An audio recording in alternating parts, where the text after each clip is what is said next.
Après des années d'attente et 15 semaines d'audience, le verdict de culpabilité retenu contre Frédéric Péchier est un soulagement pour ses victimes.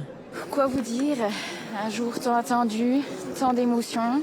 On est content que ça s'arrête et surtout on est content que tous les cas aient été reconnus. J'ai pas de réponse à vous donner. L'ex-médecin anesthésiste était accusé de 30 empoisonnements de patients qui ont coûté la vie à 12 d'entre eux.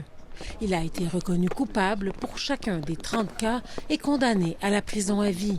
C'est pas marrant de mettre quelqu'un à la perpétuité, mais notre perpétuité, elle est aussi dans notre souffrance, dans nos larmes. Mais au moins, il y a un semblant de réparation. Les faits se sont déroulés entre 2008 et 2017 dans 2 cliniques privées de Besançon. Frédéric Péchier aurait agi par vengeance en empoisonnant les patients de collègues avec qui il était en conflit. Les victimes avaient entre 4 et 89 ans. Il est donc le plus grand criminel de l'histoire judiciaire française.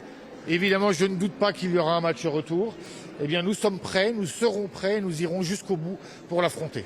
Les avocats de Frédéric Péchier ont en effet déjà annoncé leur intention d'en appeler du verdict. Je n'ai pas du tout été convaincu par l'accusation. Je reste convaincu de l'innocence de Frédéric Péchier.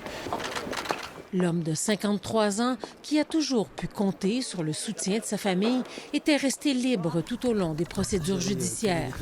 Il a aujourd'hui pris le chemin des cellules pour une période minimale de 22 ans. Ici Lise Villeneuve, Radio-Canada, Montréal.